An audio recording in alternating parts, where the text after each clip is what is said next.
population is growing exponentially.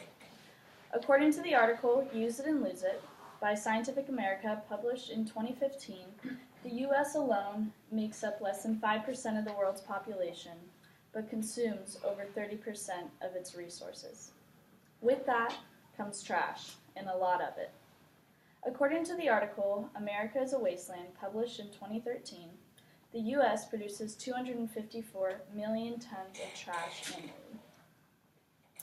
This graph illustrates how our country has one of the smallest populations, yet produces the greatest amount of trash compared to any other nation.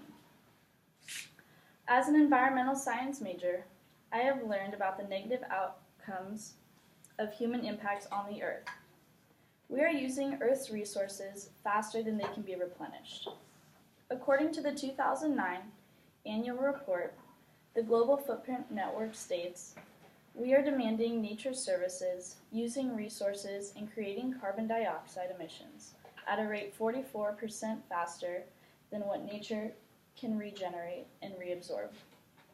At this rate, we will deplete our only planet of everything it has to offer if we don't do something to fix it." One of the best ways to cut down on trash is by recycling. According to the Environmental Protection Agency and Facts on Recycling, published in 2014, recycling reduces the amount of trash that is piling up in landfills or clogging our waterways. We must minimize the amount of trash we put into landfills and maximize what we recycle. Today, I will explain the importance of knowing how to recycle, inform you on the public's knowledge of recycling, and propose how to solve this problem. According to the EPA in the article Recycling Basics, published in 2016, the government spends our tax dollars into providing recycle bins and pickups in an attempt to promote recycling. Yet how will this actually help the environment if no one knows what to recycle? The way we are recycling now could work so much more efficiently if the public was better educated on how and what to recycle. According to the EPA, in Recycling Statistics published in 2016, it is estimated that 75% of our trash is recyclable, yet only 30% of it ends up in the recycle. I'm just going to repeat that. Only 30% of that 75% of trash is actually recycled, or recycling is recycled. Even when made aware of these alarming statistics, why do so many Americans continue to avoid recycling? Although well-meaning, people just don't know how to recycle. Now I want to do a little quiz to illustrate this. So raise your hand if you would throw your Starbucks cup in the trash. Raise your hand if you would throw it in the recycling. So the lids are recyclable on most disposable coffee cups, but most of them have a plastic lining on the inside that makes it really hard for recycling companies to recycle the product because the lining and the cardboard cannot be easily separated. So, according to Ivana Katasava in article Starbucks Cups Aren't Recyclable, published in 2016, an estimated 60 billion paper cups in the U.S. end up in landfills every year because recycling companies cannot separate the two products on the bottom part of the cup. Although Starbucks has recently updated their beverage container to an easily removable liner, most disposable hot beverage containers are not recyclable. And then I forgot to bring a Ziploc bag, but I'm going to pretend like I have one.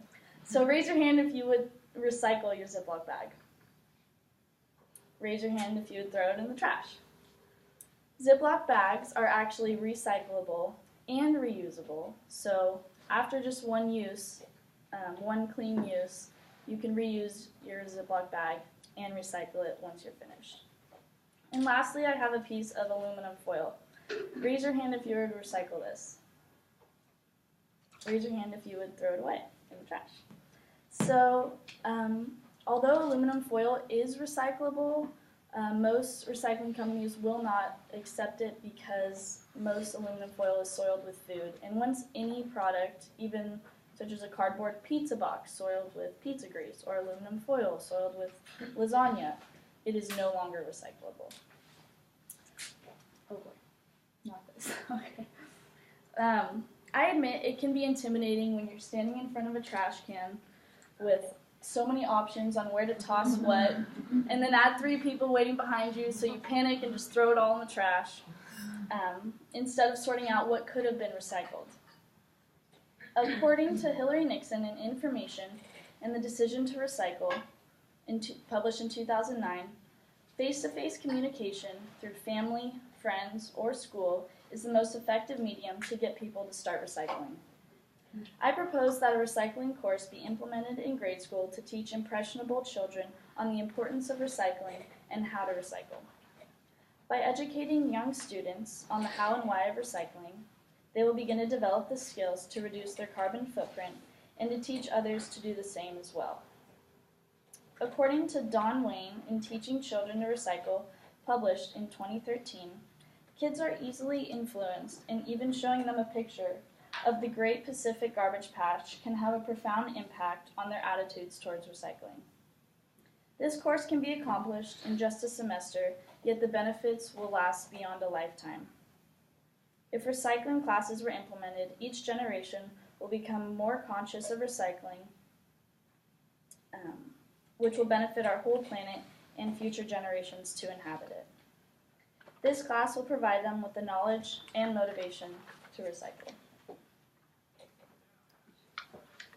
Already, schools have created a pilot recycling program similar to this, and the results were award-winning.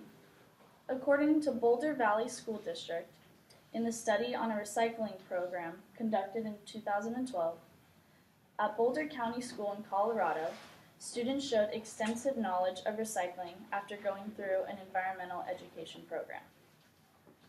The cost to implement this program in our public schools is very small when considering all the savings and advantages that will come from recycling. Let's steer our nation away from what has been called the greatest threat to our existence, pollution. Consider this policy for a healthier environment and educating all the youth on the how-to of recycling.